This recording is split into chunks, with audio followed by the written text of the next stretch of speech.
시니어 여러분, 지난 한 주일 동안도 안녕하셨습니까? 오늘은 2024년 3월 1일 3.1절입니다. 3.1절이 한번 찾아봤더니 105주년이라고 그래요. 네, 많은 시간이 흘렀습니다. 우리 시니어들은 뭐 어려서부터 3.1절 노래를 부르고 지금까지 이렇게 살아왔는데, 이 3.1절을 한번 그 되새겨 보면은 그 암울했던 시기에 정말로 뭐 어떻게 나라가 앞으로 갈지, 어떻게 진행이 될지도 모르는 그런 상황에서 유관순이라고 하는 젊은 처자를 비롯한 그 아우네 장터에서 그 젊은 학생들이 그렇게 그 3.1절이라고 하는 그 독립만세 운동을 펼치고 그랬던 그 당시에 그런 그런 잔상들이, 그런 광경들이 잔상으로 이렇게 그려지는데 대단한 행동이죠. 네. 그럼에도 지금까지도 많은 세월이 흘렀지만 아직까지도 우리 정치는 제대로 꽃을 피우지 못하고 있는 것 같습니다. 서두에 제가 오늘의 주제로 해서 계지에 누가 괴돼지 국민인가, 누가 괴돼지 국민인가, 이렇게 좀 다소 다소 좀 약간 좀 뭐라 그럴까, 하여튼 좀 이렇게 좀 순화되지 못한 그런 표현을 지금 했는데, 뭐 이렇게 보면은 많은 사람들이 무슨 그 정치와 관련된 그 뉴스라든가 이런 데 댓글을 다는 걸 보면은 이 개돼지라는 말을 많이 씁니다. 많이 쓰는데, 그래서 저도 한번 오늘 누가 개돼지 국민인가, 또는 누구는 개돼지 국민이고 누구는 개돼지 국민이 아닌 그야말로 상식적인 유권자인가, 이런 걸 한번 이야기를 해보도록 하겠습니다. 과거에 말이죠. 과거에 60년대 그때 그 국회가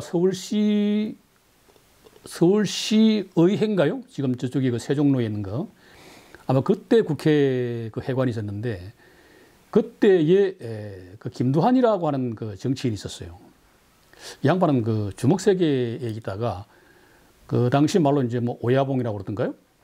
어떤 그런 보스였었고, 그 김월동 씨, 배우이기도 하고 국회의원도 한번 했죠. 그 김월동 씨 부친이기도 한 이제 그 양반이 그 국회의원이 되어가지고 이제 정치 활동을 했는데, 국회에서 하는 그 기성 정치인들을 이렇게 꼴을 보니까 이게 뭐 가당치도 않은 거지, 이게. 그야말로 한마디로 웃기는 거지, 이게. 그래서 이 양반이 하도 화가 나가지고 한날은 뭐라 그럽니까? 지금 기억이 잘 안 나는데 큰 거 이렇게 바구니 통에다가 바켓스라고 그러죠, 바켓스. 양철로 이렇게 만들어진 바켓스. 그 큰 바켓스에다가 그 똥물을 갖다가 한 그냥 부어가지고 그걸 들고 가지고 의원들 그 회의하는 데 가서 그냥 그대로 그냥 갖다가 그냥 집어 던지고 뿌렸다는 거 아닙니까? 그래서 뭐 난리가 났겠죠. 그 일화로 이제 유명한데, 얼마나 이 양반이 봤을 때 이 국회의원이라고 하는 게 나라 일을 하는 사람들이 일을 이따위로 하니까 얼마나 자기가 볼 때 자기는 그냥 그 무협 세계에서 있던 사람이 와가지고 보니까 이게 뭐 자기 무협 세계만도 못한 이런 한심한 그런 작태들을 하고 있으니까 이 양반이 그야말로 그냥 똥볼을 갖다가 그냥 국회에다 갖다가 그냥 확 뿌려버린 겁니다. 또 코미디언 이주일 씨가 이제 한번 국회의원이 된 적이 있었어요. 그 정주영 씨가 당 총재했을 때. 이 양반이 그 국회에 가가지고 자기가 딱 봤을 때 어떻게 저런 사람이 국회의원이 됐을까? 그런 생각을 했다고 자기가 나중에 이제 은퇴를 하고 난 뒤에 그런 소회를 한번 밝힌 적이 있었습니다. 그리고 어떻게 자기 같은 사람이 어떻게 국회의원이 됐을까? 그 두 가지 아주 유명한 말을 남겼는데, 이것이 그 당시의 정치 세계를 아주 한마디로 표현한 그런 아주 명언이라고 지금도 저는 생각을 합니다. 지금 우리는 말이죠, 제가 볼 때는 혁명이 필요합니다. 이러한 정치 상황에서는 옛날 같으면 쿠데타가 가능했으니까 쿠데타를 일으켜야 되겠다는 아마 그런 아마 군인들도 아마 있었을 거예요, 옛날 같으면은. 그러나 지금은 뭐 쿠데타는 군인들이 나서가지고 쿠데타를 한다는 건 거의 불가능한 그런 시대니까, 그렇다면 이걸 어떻게 할까라고 했을 때 저 생각은 우리 시민들이, 우리 국민들이 국민들이 정확한 판단을 해서 혁명을 일으켜야 되겠다. 혁명. 뭐 저 광화문에서 무슨 뭐 저 광우병 가지고 무슨 촛불 켰다고 그래서 그걸 한쪽에서는 뭐 촛불 혁명이라고 그러는데 그건 혁명이 아니고 그거는 그냥 난동이고 난동. 제가 볼 때는 난동입니다. 광화문 뭡니까 광우병 같은 거 그런 게 그 난동 완전히 난동. 그 수십만 명이 모여가지고 촛불 켠 거, 그 촛불 켜는 거 그거 매연만 해도 그게 그 공기 오염이에요, 오염. 서울 시내의 공기를 오염시키는 그런 그 주범이에요, 주범. 근데 뭐 그 당시에 그걸 가지고 무슨 뭐 촛불 혁명이다, 혁명이다. 그 혁명이 아닙니다. 그건 난동이지. 그래서 지금은 지금 혁명이 필요하다. 우리 시민들이, 우리 국민들이 혁명을 해야 되겠다. 이런 생각을 합니다.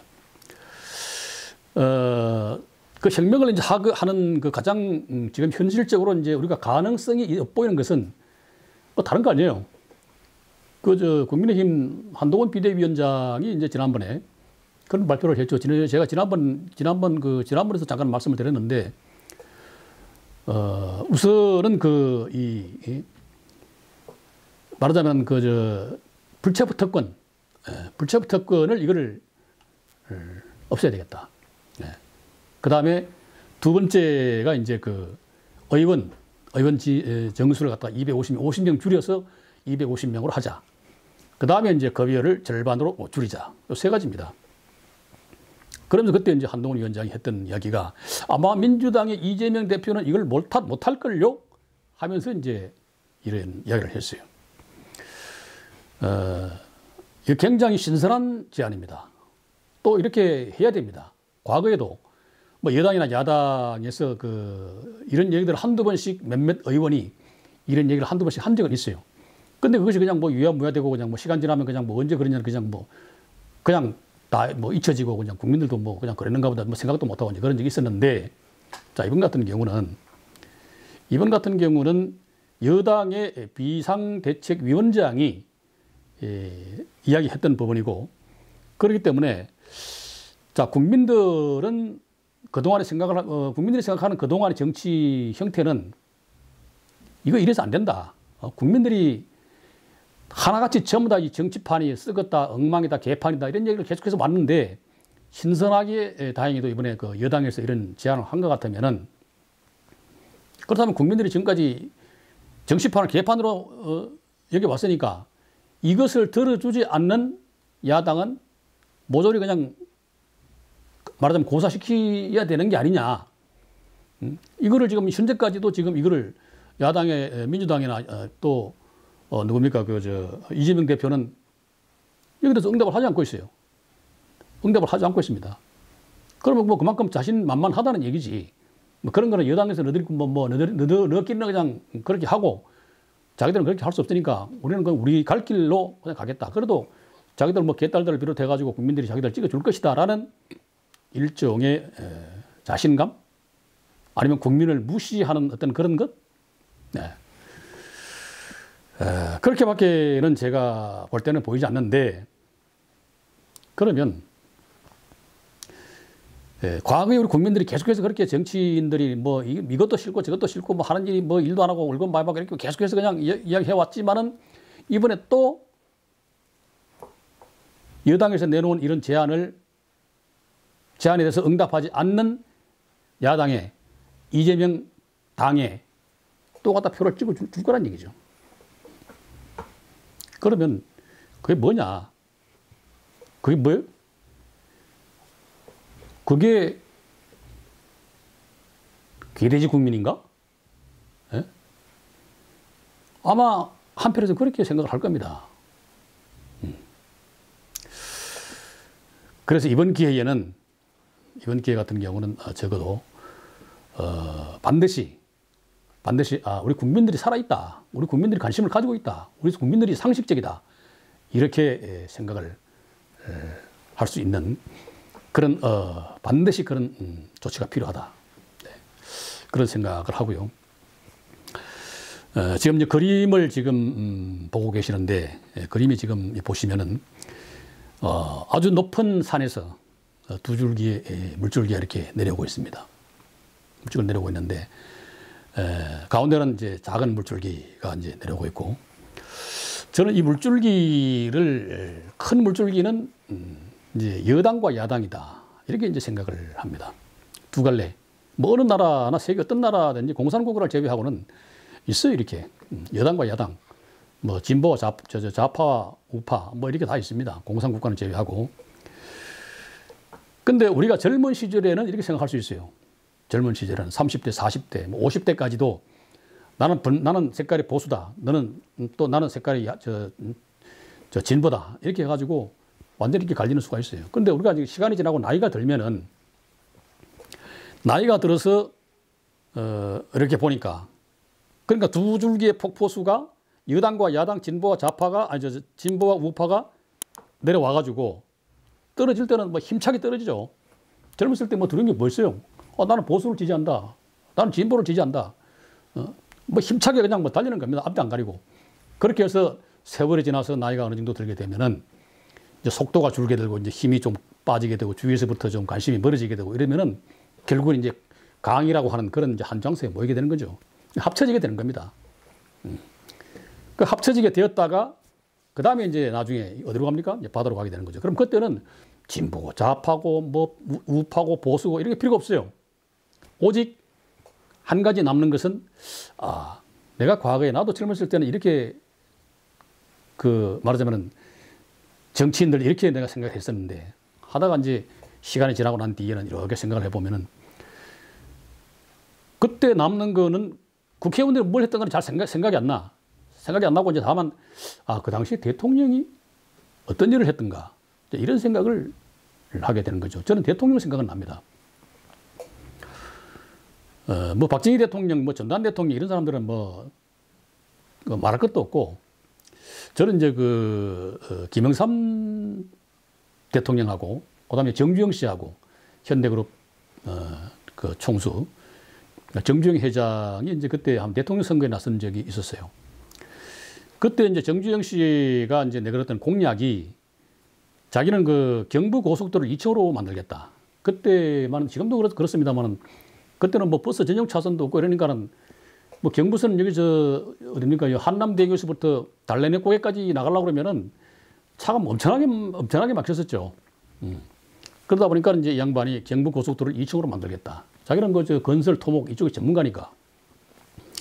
그 다음에 또 한 가지는 아파트를 반값으로 짓겠다. 아파트를 반값으로 짓겠다. 그 당시도 뭐 아파트 값이 그렇게 싸거나 뭐 이렇게 뭐 만만치는 않았어요. 그 당시에도 아파트 값이 굉장히 비쌌습니다. 그러다 보니까 사람들이 이제 그냥 뭐 말도 안 되는 이야기를 하니까, 상식적인 이야기가 아니니까, 뭐 아파트를 반값으로 짓는다? 뭐 어떻게 반값으로 짓는다는 거지? 경부 고속도로를 2층으로 놓는다? 어떻게 놓는 거지? 반신반의 하면서 믿지 않았던 거죠. 그리고 또 이제 금방 나왔던 새로운 이제 대통령을 하겠다고 이제 나온 사람이니까 사람들이 사업이나 하지 그냥 뭐 무슨 정치를 하냐. 이렇게 이제 한쪽에서는 이제 좀 폄훼하는 그런 이제 생각도 있었고. 근데 반대로 이제 김영삼 씨 같은 경우는 뭐 그 사람이 뭐 20몇 살 때부터 뭐 국회의원을 해가지고 거의 평생을 이 양반은 정치를 했던 양반이니까, 그러니까 이제 어쨌든 간에 야당에 있다가 노태우하고 3자 합당을 해가지고 이제 여당이 됐는데, 그러다 보니까는 지금 와서는 이렇게 생각을 해보면은, 김영삼 대통령은 그 당시 했던 일이 뭐냐면은 뭡니까? 중앙청. 지금은 이제 사라지고 없는데요. 일본의 일제히 잔재라고 그래가지고 그 중앙청을 없애버렸어요. 지금도 그 생각이 아주 잔상이 떠오르는데, 중앙청의 이 제일 꼭대기 그걸 뭐라고 하는지 모르겠는데, 지붕은 아니고 하여튼 뭐 이렇게 무슨 첨탑이라고 그러나요? 그거를 갖다가 이렇게 셋톱으로 먼저 잘라내고, 그거를 그때 방송에서 생중계도 했던 그런 화면이 지금도 떠오르고 그러는데, 그렇게 해서 이 중앙청을 없애버렸고, 그 다음에 이제 또 한 게 5.16 광장, 여의도 5.16 광장 굉장히 컸었죠. 5.16 광장을 없애버렸고, 그때 뭐 5.16 광장에서 웬만한 국군이나 행사도 거기에서 했었고, 또 평일에나 뭐 주말 이럴 때는 뭐 모든 그쪽의 시민들이 그쪽에 가가지고 자전거도 타고 무슨 뭐 굉장히 아주 좋은 광장이었었는데, 이걸 5.16자가 들어갔다고 그래가지고 김영삼 씨가 그냥 없애버리고 거기다 지금 뭐 이렇게 공원을 만들어서 그쪽 사람만 좋아하는지 뭐 어쩌는지 뭐 저는 공원 만들고는 뭐 한번 그 안에 들어가 보진 않았는데 그렇게 이제 만들어버렸고 그리고 또 이제 이분이 김영삼 전 대통령이 했던 게 이제 금융실명제 이거를 하고 또 자기 아들이 소통령이다 뭐다 해가지고 그 인사 관련 이게 또 뭐 참여를 해가지고 어쨌든 하여튼 현직 자기가 대통령이면서 자기 아들을 구속을 시켜야 하는 그런 그 일도 있었고 그 지금 와서 이렇게 생각을 해보면 그때 그 당시에 그런 것들이 우리 국민들한테 무슨 삶이 됐을까 무슨 보탬이 됐을까 이런 생각이 들어요. 만약에 그때 정주영 씨가 대통령을 해가지고 경부 고속도로 2층으로 만들고 아파트 값을 반값으로 만들었으면 우리 국민들의 삶이 어떻게 달라졌을까? 굉장히 그 부분도 지금은 좀 아쉽습니다. 돌이켜 생각해 보면은 정주영 씨는 뭐 여러 가지 그 아주 일화가 많죠. 500원짜리 동전 하나 들고 가가지고 그리스에 가가지고 우리가 배를 만들 테니까 투자를 하라고 하는 그렇게 실제로 투자를 또 했고 그런 그 배짱도 있는 사람이고 또 서산 간척지를 갖다 이렇게 간척 사업을 할 때 간척 사업을 하려고 그러면 이제 바닷길을 이렇게 막아가지고 점점 이렇게 이제 막아서 오다가 가운데를 딱 막으면 이제 이게 되는데 이게 물살이 세니까 어떻게 막을 방법이 없었어요. 그러니까 그 당시에 이제 내노라 하는 그 그룹의 공학 박사 공학 전문가들이 얼마나 많겠어요. 뭐 미국 사람들 뭐 아주 세계 최고의 전문가들이 와가지고 전부 다 봐도 이게 갖다가 덤프 트럭으로 갖다 뭐 자가려가 훅 하고 갖다 부으면은 그냥 물살이 세니까 다 뜨는 거야 이게.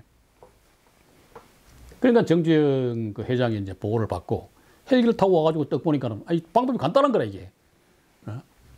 그러니까 미포 조선 현대 미포 그 조선에 가가지고 못 쓰는 배 하나 큰 거 끌고 와. 그 배를 끌고 와가지고 그냥 가운데 그냥 청 박아놓으니까는 그냥 물살 확 끊어져버릴 거지. 물살이 다 죽어버리니까는 갖다 들이부어. 그 덤프트로 갖다 그냥 그 막았던 그런 일화. 세계적으로도 그건 아주 신화로 아주 그 기록이 돼 있다고 그래요. 그 다음에 또 뭐 한 겨울에 무슨 미군들이 무슨 미국에서 무슨 공사를 하는데 미국에 높은 사람이 누가 와서 이제 시찰을 하는데 이제 거기다 한겨울에 말이지 이 잔디가 있어야 되는데 잔디가 운동장이 없다. 이 잔디를 이걸 뭐 어떻게 이게 좀 심을 방법이 없냐. 그러니까 이 정주영 씨가 청와대인가 뭐 어딘가 불려가가지고 제가 하겠습니다. 방법이 있습니다. 그럼 한겨울에 잔디를 어떻게 깔아? 그 방법이 없는 거지 한국에서는. 근데 이 사람이 아이디어를 낸 게 보리를 갖다 심었다는 거예요. 보리는 한겨울에 새파랗게 자라잖아요.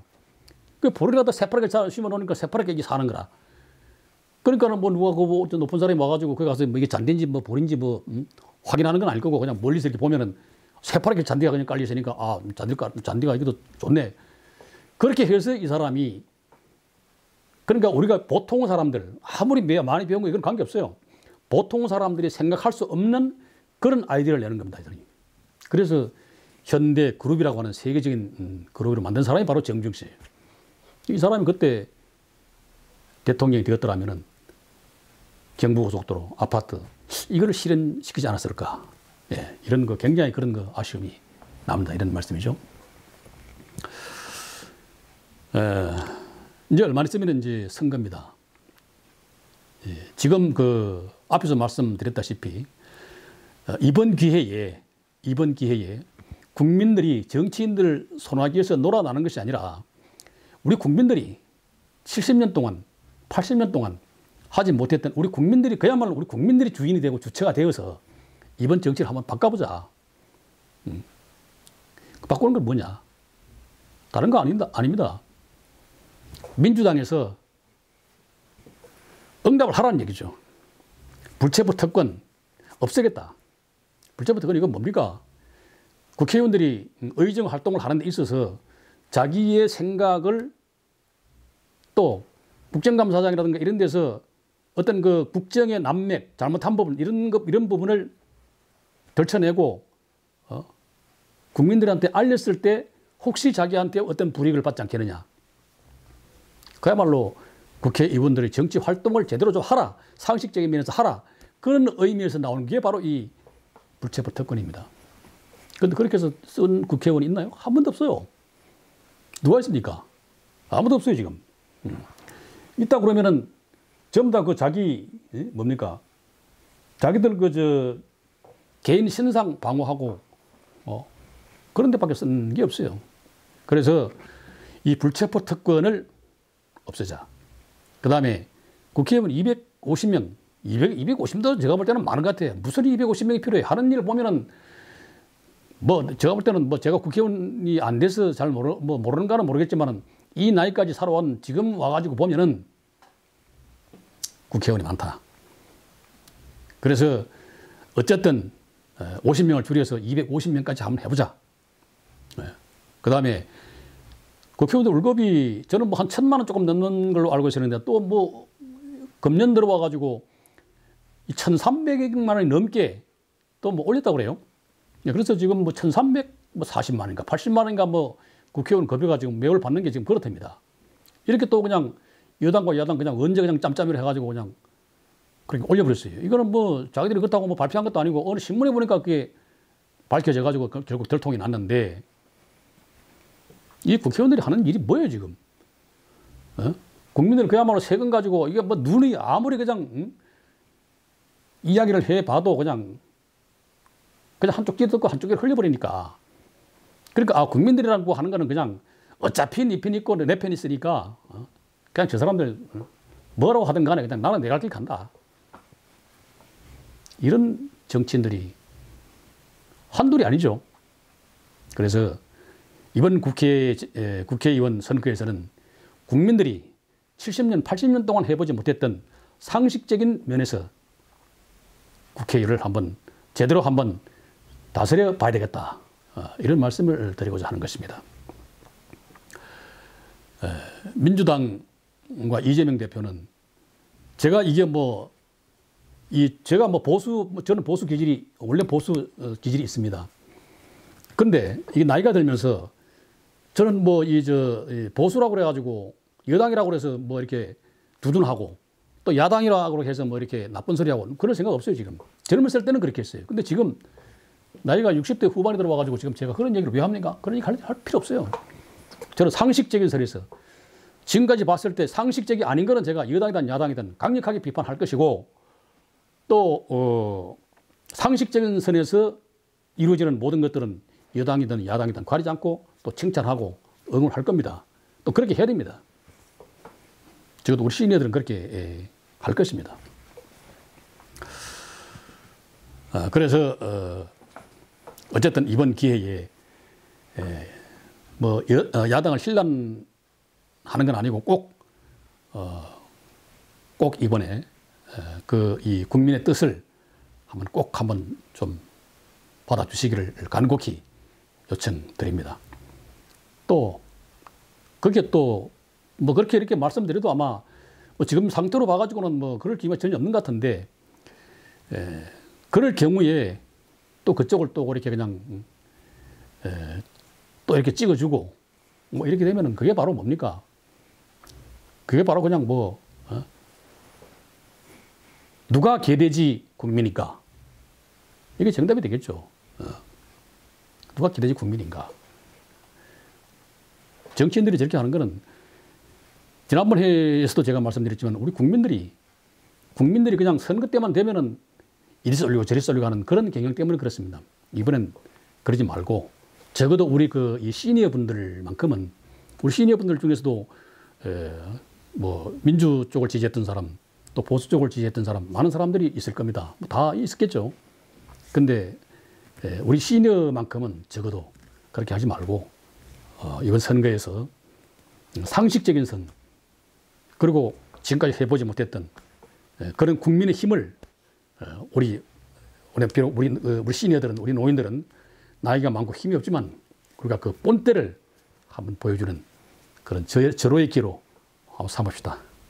감사합니다.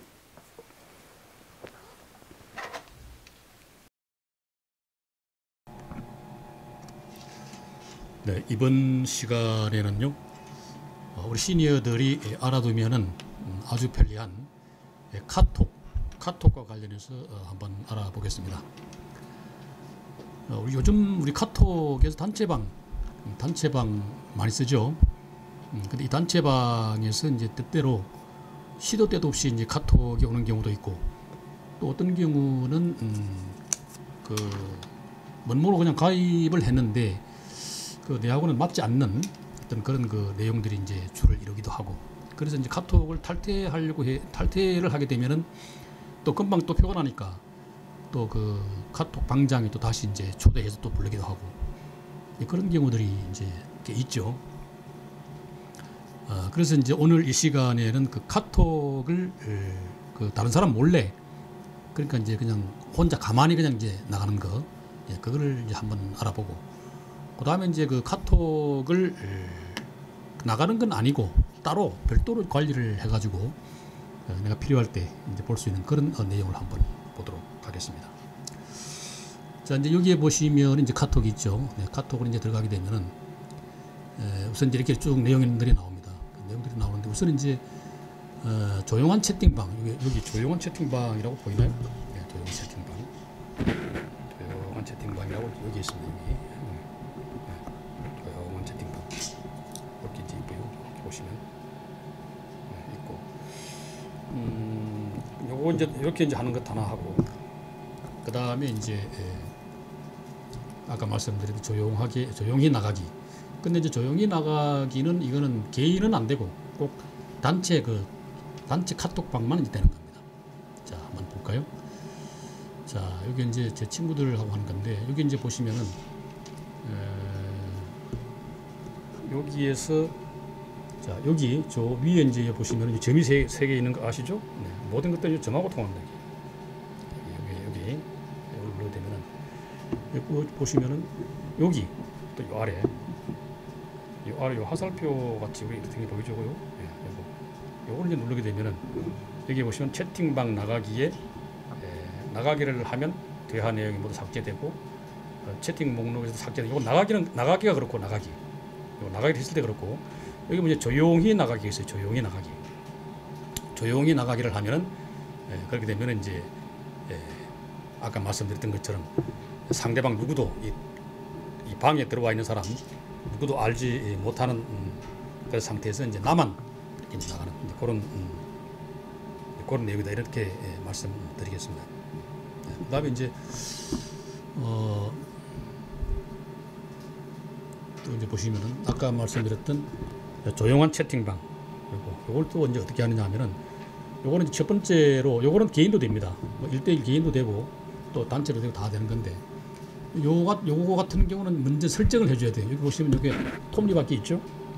톱니바퀴. 여기서 이제 설정을 먼저 하게 되면 전체 설정이라고 하는 게 있어요. 전체 설정을 하게 되면은, 그럼 여기 이제 쭉 보면은 실험실이라고 하는 게 있습니다. 실험실. 이걸 클릭을 해주고, 그럼 실험실을 클릭을 했더니 조용한 채팅방이 있어요. 조용한 채팅방. 요거를 이렇게 이제 활성화를 시켜주는 거죠. 저는 활성화가 되어 있으니까 이렇게 되어 있는데, 활성화가 되어 있는 상태에서는